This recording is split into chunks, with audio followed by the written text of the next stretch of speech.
Cream ஆதித்யாய சோமாய மங்களாய புதாய குரு சுக்ர சனிப்பியச்ச ராகவே கேதவே நமக. உலகை கட்டி காக்கும் பரமேஸ்வரன் பார்வதியின் திருவருளால் அனைவரும் நலமுடன் வாழ அந்த எல்லாம் வல்ல இறைவனை வணங்கி நேயர்கள் அனைவருக்கும் எனது அன்பான வணக்கங்களை தெரிவித்துக் கொள்கின்றேன். இன்றைய பதிவிலே நாம் பார்க்க இருப்பது பிப்ரவரி மாதத்திற்கான ராசி பலன்கள். முதலில் கிரகங்களின் நிலைகளை பற்றி பார்க்கலாம். பிப்ரவரி மாதம் 1ஆம் தேதி வாக்கிய பஞ்சாங்கத்தின்படி கிரகங்களுடைய நிலைகள். மிதுன ராசியிலே குரு பகவான் பயணம் செய்து கொண்டிருக்கிறார். சிம்ம ராசியிலே கேது பகவான் பயணம் செய்து கொண்டிருக்கிறார். மகர ராசியிலே சுக்கிர பகவான், சூரிய பகவான், செவ்வாய் பகவான் 3 கிரகங்கள் பயணம் செய்து கொண்டிருக்கிறார்கள். கும்ப ராசியிலே புதன் பகவான், சனி பகவான், ராகு பகவான் 3 கிரகங்கள் பயணம் செய்து கொண்டிருக்கிறார்கள். இம்மாதம் 3 கிரகங்கள் இடப்பெயர்ச்சி ஆகின்றன. பிப்ரவரி மாதம் 7ஆம் தேதி மகர ராசியில் பயணம் செய்து கொண்டிருக்கின்ற சுக்கிர பகவான் கும்பராசிக்கு இடப்பெயர்ச்சி ஆகிறார். பிப்ரவரி மாதம் 13ஆம் தேதி மகர ராசியிலே பயணம் செய்து கொண்டிருக்கின்ற சூரிய பகவான் கும்பராசிக்கு இடப்பெயர்ச்சி ஆகிறார்.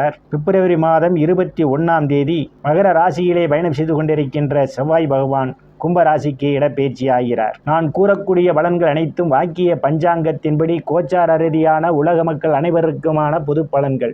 உங்களுடைய சுய சாதகத்தில் கிரகங்கள் இருந்த நிலைமையும் தற்போது நடக்கக்கூடிய தசாபுத்தியும் கணக்கில் எடுத்துக்கொண்டு பலன்கள் எடுக்கும் போதுதான் துல்லியமான பலன்களை எடுக்க முடியும். உங்களுக்கு துல்லியமான பலன்கள் நீங்கள் தெரிந்து கொள்ள விரும்பினால் உங்களுடைய பெயர், பிறந்த தேதி, பிறந்த நேரம், பிறந்த ஊர் ஆகியவற்றை எனது வாட்ஸ்அப் எண்ணிற்கு அனுப்பி வைத்து பலன்களை தெரிந்து கொள்ளலாம். உரிய கட்டணம் செலுத்தி வாருங்கள் ராசிக்குள் போகலாம். கிரகங்களுமில்லே ராசிநாதன் புதன் பகவான் ருணரோக சத்துரு ஸ்தானத்திலே பயணம் செய்து கொண்டிருப்பதால் வேகம் குறைந்திருக்கும். இன்று செய்யலாம், நாளை செய்யலாம் என்று தள்ளி போடுவதற்கான ஒரு சூழல் உண்டு. ஸ்தானத்திலே தனங்குடும்ப வாக்கு ஸ்தானத்தை குருபகவான் பொருளாதாரம் மேம்படக்கூடிய மாதம் இந்த மாதம். நீங்கள் எதிர்பார்த்து கொண்டிருந்த இடங்களிலிருந்தெல்லாம் பண வரவுகள் தாராளமாக கிடைக்கும். இருக்கும் சாதுரியமாக பேசி எளிதில் சாதித்து விடுவீர்கள். ஒற்றுமை நிலவக்கூடிய மாதம் இந்த மாதம். இதில் எந்தவித கிரகங்களும் இல்லை. தைரிய வீரிய ஸ்தானத்தை சனி பகவான் பார்வையிடுவதால் சகோதரருடன் அனுசரித்து போவது நல்லது. இல்லையில் உங்களுக்குள் கருத்து மோதல்கள் ஏற்படும். பயணங்களால் அலைச்சல் உண்டு. எந்தவித கிரகங்களும் இல்லை. சுகஸ்தானத்தை குரு பகவான் பார்வையிடுவதால் பலமாக இருப்பார். ஆதரவு நிறைந்திருக்கும். அவர்களால் அனுகூலமான பலன்கள் உண்டு. தாயார் உங்களுக்கு பக்க பலமாக இருப்பார். மாணவ மாணவிகள் எல்லாம் படிப்பிலே சிறந்து விளங்குவார்கள். ஆசிரியருடைய நன்மதிப்பையும் பாராட்டையும் பெறுவார்கள். கொண்டிருப்பவர்களுக்கெல்லாம் விவசாயத்திலே கூடுதலான முன்னேற்றம் உண்டு. கால்நடை வளம், கால்நடை மூலமாக ஆதாயத்தை பெறுவீர்கள்.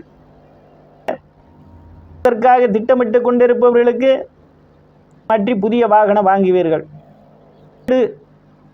அமைப்புகள் உண்டு. இருந்து வந்த மனக்கசப்புகள் எல்லாம் மாறி நல்ல நட்புணர்வு ஏற்படும்.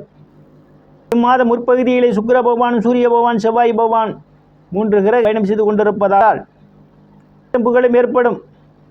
நிகழ்ச்சிகளை நடத்துவீர்கள். பல்வேறு பிரச்சனைகளுக்கு மத்தியிலே காதல் திருமணம் நிறைவேறும்.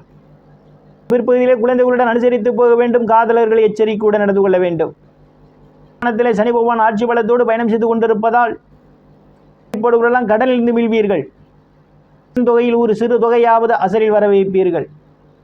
இருந்து வந்த தொல்லைகள் அகலும். சிலருக்கு ஏதேனும் பிரச்சனைகள் இருந்தால் உடல் ஆரோக்கியம் மேம்படும். எந்தவித கிரகங்களும் இல்லை. களத்திர தாமிதி குரு பகவான் துணை செய்து கொண்டிருப்பதால் இருபாலருக்கும் இதுவரை இருந்து வந்த திருமண தடைகள் எல்லாம் விலகும். கணவன் அந்யோன்ய நிகழும். வேலை விஷயமாகவும் கருத்து வேறுபாடு காரணமாகவும் பிரிந்த தம்பதிகள் எல்லாம் ஒன்று சேர்வீர்கள். கூட்டுத் தொழிலில் அபரிமிதமான முன்னேற்றம் உண்டு. பங்காளி இருந்து வந்த பிரச்சனைகள் இருந்து பங்காளியுடன் நல்ல நட்புணர்வு ஏற்படும். வித கிரகங்களும் அல்ல. அஷ்டமஸ்தானத்தை அஷ்டமாதிபதி செவ்வாய் இடுவதும் சனியினுடைய பார்வையும் அஷ்டமஸ்தானத்தில் விடுவதாலும் தேவையில்லாமல் அடுத்த பிரச்சனையில் தலையிடுவதை தவிர்த்துக் கொள்வது மிகவும் நல்லது. இல்லையில் உங்களுக்கு மன உளைச்சல்கள் ஏற்படும். பாக்கிவித கிரகங்களும் இல்லை. சுக்கிர பகவான் இம்மாதம் ருணரோக சத்துரு ஸ்தானத்திலும் பயணம் செய்வதால் இம்மையிலே தந்தையினுடைய அன்பும் ஆதரவு உங்களுக்கு நிறைந்திருக்கும். அவர்களால் அனுகூலமான பலன்கள் உண்டு. ஆனால் பிற்பந்தைக்கும் உங்களுக்கும் இடையே ஒரு கருத்து மோதல்கள் ஏற்படும். தந்தையினுடைய கூடுதல் கவனம் எடுத்துக்கொள்ள வேண்டும். சில தந்தைக்காக மருத்துவ செலவு செய்வீர்கள். இம்மாதத்தினுடைய பிற்பகுதிகளை கூடுதல் கவனம் தேவை. முயற்சி செய்து கொண்டிருப்பவர்களுக்கு வெளிநாடு செல்வதற்கான வாய்ப்புகளும் தேடி வரும். துலவான் பயணம் செய்து கொண்டிருப்பதால் வேலை தேடுபவர்களுக்கெல்லாம் அவரவர் தகுதிக்கேற்றவாறு வேலைகள் கிடைக்கும். ஏற்கனவே பணியில் இருப்பவர்களுக்கு பதவி உயர்வு பாராட்டு கிடைக்கும். அரசியல்வாதிகளுக்கு அரசியலில் நல்ல முன்னேற்றமும் உயர் பொறுப்புகளும் சிலருக்கு தேடி வரும். ஸ்தானாதிபதி 1ஆம் தேதி ஆட்சி பலத்தோடு பயணம் செய்து கொண்டிருப்பதும் லாபஸ்தானத்தில் விடுவதாலும் மூத்த அன்பும் ஆதரவும் நிறைந்திருக்கும். அவர்களால் அனுகூலமான பலன்கள் உண்டு. பக்க பலமாக இருப்பார்கள். பகவான் பயணம் செய்து கொண்டிருப்பதும் பகவானும் ராகு பகவானும் பார்வையிடுவதாலும் செலவுகள் அவ்வப்போது ஏற்படும். செலவுகள் கூடுதல் கவனம் எடுத்துக்கொள்ள வேண்டும். வெளிநாடு செல்ல முயற்சி செய்து கொண்டிருப்பவர்களுக்கு வெளிநாடு செல்வதற்கான வாய்ப்புகள் உண்டு. இம்மாதத்தினுடைய பிற்பகுதியிலே திருவருளால் அனைத்து செல்வச் செழிப்பும் பெற்று சிறப்புடன் வாழ அந்த இறைவனை வணங்கி நேயர்களை மீண்டும் அடுத்த பதிவில் சந்திக்கும் வரை விடைபெறுவது ஜோதிடன். நன்றி, வணக்கம்.